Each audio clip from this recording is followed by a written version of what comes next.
ಮುಖ್ಯಮಂತ್ರಿಗಳ ಆಪ್ತ ಕಾರ್ಯದರ್ಶಿ ಅಂತ ಹೇಳಿ ವಂಚನೆ ಮಾಡ್ತಾ ಇದ್ದವನನ್ನ ವಿಧಾನಸೌಧ ಠಾಣೆ ಪೊಲೀಸರು ಬಂಧಿಸಿದ್ದಾರೆ. ಬೆಂಗಳೂರಿನ ಜಯನಗರ ನಿವಾಸಿ ಶ್ರೀಶೈಲ ಜಕ್ಕಣ್ಣನವರು ಬಂಧಿತ ಆರೋಪಿ. ಮುಖ್ಯಮಂತ್ರಿಗಳ ಕಚೇರಿಯಲ್ಲಿ ಆಪ್ತ ಸಹಾಯಕನಾಗಿ ಕೆಲಸ ಮಾಡ್ತಾ ಇದ್ದೇನೆ ಎಂದು ನಕಲಿ ಐಡಿ ಕಾರ್ಡ್ ತೋರಿಸಿದ್ದ. ನಂತರ ನಿಮ್ಮ ಕೆಲಸ ಮಾಡಿಸಿಕೊಡ್ತೇನೆ ಅಂತ ನಂಬಿಸ್ತಾ ಇದ್ದ. ಹೀಗೆ ಹಲವರನ್ನ ವಂಚಿಸಿದ್ದ ಆರೋಪಿ ವಿರುದ್ಧ ಮುಖ್ಯಮಂತ್ರಿ ಕಚೇರಿ ಅಧಿಕಾರಿ ಅರುಣ್ ಪುರಟಾಡು ವಿಧಾನಸೌಧ ಪೊಲೀಸ್ ಠಾಣೆಯಲ್ಲಿ ದೂರನ್ನ ದಾಖಲಿಸಿದ್ರು. ದೂರಿನ ಆಧಾರದ ಮೇಲೆ ಪೊಲೀಸರು ತನಿಖೆಯನ್ನ ನಡೆಸಿ ಆರೋಪಿ ಶ್ರೀಶೈಲ್ನನ್ನ ಬಂಧಿಸಿದ್ದಾರೆ. ಸದ್ಯ ಪೊಲೀಸರು ಆರೋಪಿಯನ್ನ ತೀವ್ರ ವಿಚಾರಣೆಗೆ ಒಳಪಡಿಸಿದ್ದಾರೆ. ಬಾಲಿವುಡ್ ನಟಿ ಜಾಕ್ವೆಲಿನ್ ಫರ್ನಾಂಡಿಸ್ ಅವರ ಬಾಯ್ ಫ್ರೆಂಡ್ ಸುಕೇಶ್ ಚಂದ್ರಶೇಖರ್ ಕೇರಳ ಮುಖ್ಯಮಂತ್ರಿ ಪಿಣರಾಯಿ ವಿಜಯನ್ ಅವರಿಗೆ ಪತ್ರವನ್ನ ಬರೆದಿದ್ದು, ವಯನಾಡು ಜಿಲ್ಲೆಯಲ್ಲಿ ಉಂಟಾದ ಭೂಕುಸಿತದಿಂದ ಜನರ ಆಶ್ರಯಕ್ಕಾಗಿ ಮುಖ್ಯಮಂತ್ರಿಗಳ ಸಂಕಷ್ಟ ಪರಿಹಾರ ನಿಧಿಗೆ 15 ಕೋಟಿ ರೂಪಾಯಿಗಳನ್ನು ಸ್ವೀಕರಿಸುವಂತೆ ಮನವಿ ಮಾಡಿದ್ದಾರೆ. ಕೇರಳದ ಮುಖ್ಯಮಂತ್ರಿಗಳೇ ನಮ್ಮ ಪ್ರತಿಷ್ಠಾನದಿಂದ ಪರಿಹಾರ ನಿಧಿಗೆ 15 ಕೋಟಿ ರೂಪಾಯಿಗಳನ್ನು ಸ್ವೀಕರಿಸಲು ನಾನು ಈ ಮೂಲಕ ವಿನಂತಿಸ್ತಾ ಇದ್ದೇನೆ. ಸಂಕಷ್ಟ ಪರಿಹಾರ ನಿಧಿಯನ್ನ ಇದನ್ನ ಬಳಸಿಕೊಳ್ಳಿ. ವಯನಾಡು ಪರ ನಾನು ನಿಲ್ಲುತ್ತೇನೆ. ಸಂತ್ರಸ್ತರಿಗೆ ತಕ್ಷಣ 300 ಮನೆಗಳನ್ನು ನಿರ್ಮಿಸಲು ಹೆಚ್ಚಿನ ಸಹಾಯವನ್ನ ಮಾಡ್ತೇನೆ ಎಂದು ಹೇಳಿದ್ದಾರೆ. ನಟಿ ಕಂಗನಾ ರಣಾವತ್ ಅವರು ಚಿತ್ರರಂಗದಲ್ಲಿ ಸಕ್ರಿಯವಾಗಿದ್ದಾಗ ಮಾಡಿಕೊಂಡಂತ ವಿವಾದಗಳಿಗೆ ಲೆಕ್ಕವೇ ಇಲ್ಲ. ಈಗ ಅವರು ರಾಜಕೀಯದಲ್ಲಿ ತೊಡಗಿಸಿಕೊಂಡಿದ್ದಾರೆ. ರಾಜಕೀಯದಲ್ಲೂ ವಿವಾದಗಳ ಸರಣಿಯನ್ನು ಅವರು ಮುಂದುವರಿಸಿದ್ದಾರೆ. ಬಿಜೆಪಿ ಪಕ್ಷದಿಂದ ಸಂಸದೆಯಾಗಿ ಆಯ್ಕೆಯಾಗಿರುವ ಕಂಗನಾ ರಣಾವತ್ ಅವರು ಪ್ರತಿಪಕ್ಷ ನಾಯಕ ರಾಹುಲ್ ಗಾಂಧಿ ಬಗ್ಗೆ ಟೀಕೆ ಮಾಡುವ ಭರದಲ್ಲಿ ಒಂದು ತಿರುಚಿದ ಫೋಟೋವನ್ನ ಹಂಚಿಕೊಂಡಿದ್ರು. ಅದಕ್ಕೆ ಸಂಬಂಧಿಸಿದಂತೆ ನಟಿಯ ವಿರುದ್ಧ 40 ಕೋಟಿ ರೂಪಾಯಿ ಮಾನನಷ್ಟ ಮೊಕದ್ದಮೆ ಹೂಡಲಾಗಿದೆ. ಕಂಗನಾ ರಣಾವತ್ ವಿರುದ್ಧ supreme court lawyer Narendra Mishra ಅವರು ಮಾನನಷ್ಟ ಮೊಕದ್ದಮೆಯನ್ನ ಹೂಡಿದ್ದಾರೆ.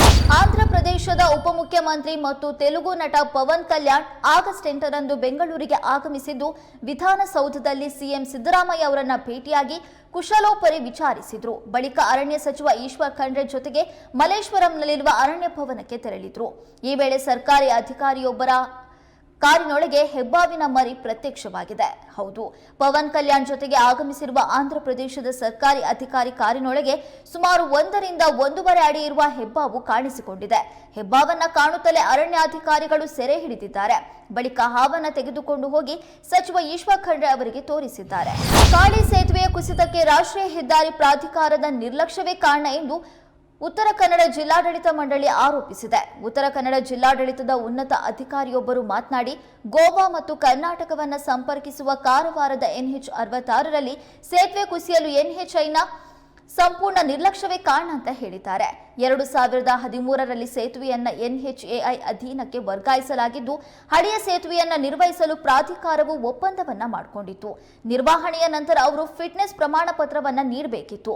ಆದರೆ ಯಾವುದೇ ನಿರ್ವಹಣಾ ಕಾರ್ಯಗಳನ್ನು ನಡೆಸದೆ ಪ್ರಮಾಣ ಪತ್ರವನ್ನ ನೀಡಿದ್ದಾರೆಂದು ತಿಳಿಸಿದ್ದಾರೆ.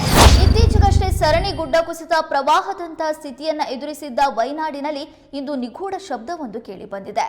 ಆದರೆ ಇದು ಭೂಕಂಪವಲ್ಲ ಎಂದು ರಾಷ್ಟ್ರೀಯ ಭೂಕಂಪನ ಕೇಂದ್ರ ತಿಳಿಸಿದೆ. ಕಂಪನ ಸಂಭವಿಸಿದೆ ಎಂದು ಹೇಳಲಾದ ವಿವಿಧ ಪ್ರದೇಶಗಳಲ್ಲಿ ತನಿಖೆ ನಡೀತಾ ಇದೆ. ಭೂ ವಿಜ್ಞಾನ ಇಲಾಖೆ ಅಧಿಕಾರಿಗಳು ಹಾಗೂ ಕಂದಾಯ ಇಲಾಖೆ ಅಧಿಕಾರಿಗಳು ಸ್ಥಳಕ್ಕೆ ಆಗಮಿಸಿದ್ದಾರೆ. ಕೋಳಿಕೋಡ್ನ ಕುದರಂಜಿ ಸೇರಿದಂತೆ ವಿವಿಧೆಡೆ ಭೂಕಂಪ ಸಂಭವಿಸಿದೆ ಎಂದು ವರದಿಯಾಗಿದೆ. ಈ ನಿಟ್ಟಿನಲ್ಲಿ ಭೂಕಂಪ ಮಾಪಕದಲ್ಲಿ ಯಾವುದೇ ಭೂಕಂಪ ದಾಖಲಾಗಿಲ್ಲ ಎಂದು ಹೇಳಿದ್ದಾರೆ. ವಯನಾಡಿನ ನಿವಾಸಿಗಳಿಗೆ ಕಂಪನದ ಅನುಭವವಾಗಿದೆ ಎಂದು ಹೇಳಲಾಗ್ತಾ ಇದ್ದು, ಆದರೆ ರಿಕ್ಟರ್ ಮಾಪಕದಲ್ಲಿ ಕಂಪನ ದಾಖಲಾಗಲಿಲ್ಲ.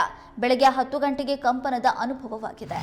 ಇದೀಗ ರದ್ದುಗೊಂಡಿರುವ ದೆಹಲಿ ಅಬಕಾರಿ ನೀತಿ ಪ್ರಕರಣಕ್ಕೆ ಸಂಬಂಧಿಸಿದ ಭ್ರಷ್ಟಾಚಾರ ಪ್ರಕರಣದಲ್ಲಿ ತನ್ನ ಹಿರಿಯ ಸಹೋದ್ಯೋಗಿ ಮನೀಶ್ ಸಿಸೋಡಿಯಾಗೆ ಸುಪ್ರೀಂ ಕೋರ್ಟ್ ಜಾಮೀನು ನೀಡಿರುವುದನ್ನು ಆಮ್ ಆದ್ಮಿ ಪಕ್ಷದ ಅತೀಶಿ ಶುಕ್ರವಾರ ಸ್ವಾಗತಿಸಿದ್ದಾರೆ. ಸುಪ್ರೀಂ ಕೋರ್ಟ್ನ ತೀರ್ಪು ದೆಹಲಿ ಶಿಕ್ಷಣ ಕ್ರಾಂತಿಯನ್ನು ರೂಪಿಸಿದ ವ್ಯಕ್ತಿಗೆ ಸಿಕ್ಕ ಗೆಲುವು ಎಂದು ಶಿಕ್ಷಣ ಸಚಿವೆ ಅತೀಶಿ ಹೇಳಿದ್ದಾರೆ. ಕರ್ನಾಟಕ ನಾಟಕ ಅಕಾಡೆಮಿ ನೀಡಿದ್ದ ವಾರ್ಷಿಕ ಪ್ರಶಸ್ತಿಯನ್ನ ನಟ ಪ್ರಕಾಶ್ ರಾಜ್ ತಿರಸ್ಕಾರ ಮಾಡಿದ್ದಾರೆ. ನನ್ನ ಮನಸ್ಸಾಕ್ಷಿ ಒಪ್ತಾ ಇಲ್ಲ ಎಂದು ಕ್ಷಮಿಸಿ ಅಂತ ಹೇಳಿದ್ದಾರೆ.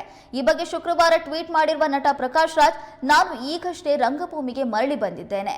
ಮಾಡಬೇಕಾದ ಕೆಲಸ ಬೆಟ್ಟದಷ್ಟಿದೆ. ನನಗಿಂತಲೂ ಅರ್ಹರು ರಂಗಭೂಮಿಯಲ್ಲಿ ಇರೋದ್ರಿಂದ ಈ ಪುರಸ್ಕಾರವನ್ನು ಸ್ವೀಕರಿಸಲು ನನ್ನ ಮನಸ್ಸಾಕ್ಷಿ ಒಪ್ತಾ ಇಲ್ಲ. ಕ್ಷಮಿಸಿ, ಅಭಿನಂದಿಸಿದ ಸಹೃದಯರಿಗೆ ಧನ್ಯವಾದಗಳು ಅಂತ ಹೇಳಿದ್ದಾರೆ. ಕಡಿಮೆ ಬೆಲೆಯಲ್ಲಿ ಊಟ ನೀಡ್ತಾ ಬಡವರ ಹಾಗೂ ಕೆಳ ಮಧ್ಯಮ ವರ್ಗದವರ ಅಚ್ಚುಮೆಚ್ಚಿನ ಹೋಟೆಲ್ ಎಂದೇ ಖ್ಯಾತಿ ಪಡೆದಿರುವ ಇಂದಿರಾ ಕ್ಯಾಂಟೀನ್ಗೆ ಸದ್ಯದಲ್ಲೇ ಡಿಜಿಟಲ್ ಸ್ಪರ್ಶ ಸಿಗಲಿದೆ. ಇನ್ನು ಮುಂದೆ ಇಂದಿರಾ ಕ್ಯಾಂಟೀನ್ಗಳಲ್ಲಿಯೂ ರೆಸ್ಟೋರೆಂಟ್ಗಳ ಮಾದರಿಯಲ್ಲಿ ಡಿಜಿಟಲ್ ಪ್ಲಾಟ್ಫಾರ್ಮ್ ಆಧಾರದಲ್ಲಿ ನಿಗದಿತ ತಿಂಡಿ ಊಟವನ್ನು ಆರ್ಡರ್ ಮಾಡುವ ಪದ್ಧತಿ ಜಾರಿಗೆ ತರುವ ಆಲೋಚನೆಯಲ್ಲಿ ರಾಜ್ಯ ಸರ್ಕಾರ ಇದೆ. ಅದರ ಜವಾಬ್ದಾರಿಯನ್ನ ಬೆಂಗಳೂರು ಮಹಾನಗರ ಪಾಲಿಕೆಗೆ ವಹಿಸಲಾಗ್ತಾ ಇದೆ.